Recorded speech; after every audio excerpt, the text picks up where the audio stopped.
All right, let's talk about our civil rights because, I don't believe our civil rights have become systemically under threat. But there are people acting stupidly. This is what happened in Idaho. There were moms protesting lockdowns by taking their children for a play date.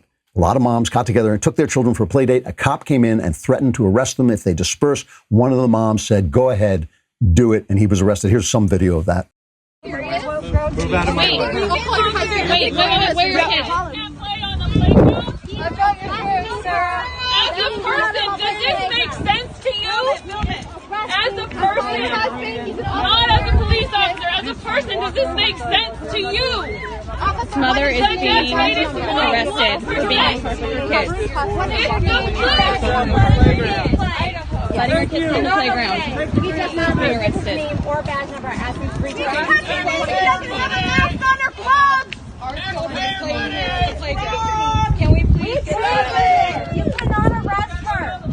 Anyone in Meridian, any of our centers available. You can't arrest someone for being in a park. Right now. What you're doing is illegal. She was standing in a playground. Right? You arrested her. The governor told us last night the lockdown was over. So you heard one of the moms screaming to the cop as a person, not as a police officer, as a person. Does this make sense to you? And apparently the cop said the Constitution is not enforced in Idaho. He apparently said. So, that's a really good question. That's a good question. As a person, not as a police officer, does this make sense to you?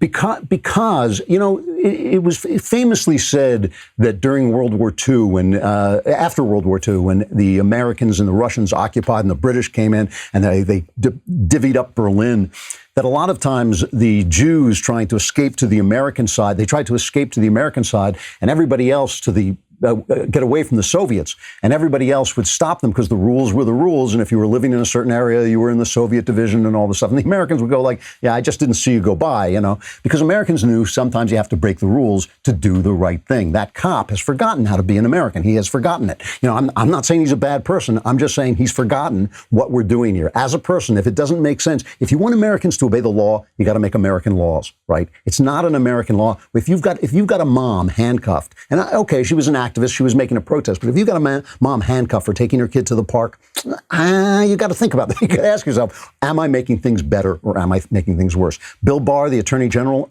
as far as I'm concerned, one of the best people in the administration, he says this stuff has got to stop. We have that clip. I think the president's guidance has been, as I say, superb and very commonsensical, and I think a lot of the governors are following that. And, to the extent that governors don't and impinge on either civil rights or on the national commerce, our common market that we have here, then we'll have to address that. These are very, very burdensome impingements on liberties, and we adopted them, we have to remember, for the limited purpose of slowing down the spread, that is, bending the curve. We didn't adopt them as the comprehensive way of dealing with this disease. That's exactly right. And that's the thing I keep reminding you of. This is the other side of the story. Even though I think, yes, we should take care. We should put measures in place because we don't want that second spike to hurt the economy twice. And we certainly don't want a lot of people dying also. But the point is, we were asked to lock down to flatten the curve so our hospitals would not be overwhelmed. You say, well, the numbers didn't work out, and we've talked about computer predictions and all this stuff and how they don't work, and they're just really spreadsheets made with computers. They're not that big a scientific deal. We talk about all that. But the point is, the leaders of the country have people's lives and welfare at stake, and they don't know what's coming down the pike. So they're making decisions. And, did they panic a little bit? Maybe, but maybe panic was the right reaction. If you're in an avalanche, panic is a good thing. Get out of the way, right? So they said, okay, we got to flatten the curve. We can't have, like I said, we can't have Broadway lined with corpses.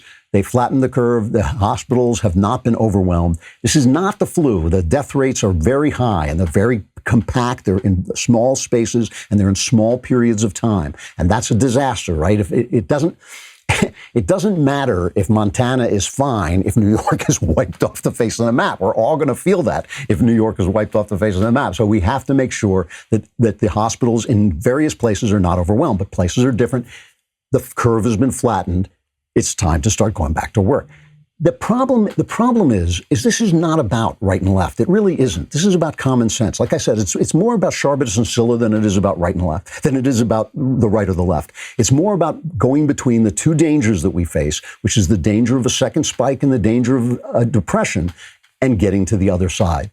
Everything is tickety-boo, including the massive growth of the Daily Wire YouTube channel. Be sure to hit the subscribe button and catch all our future videos right here on YouTube.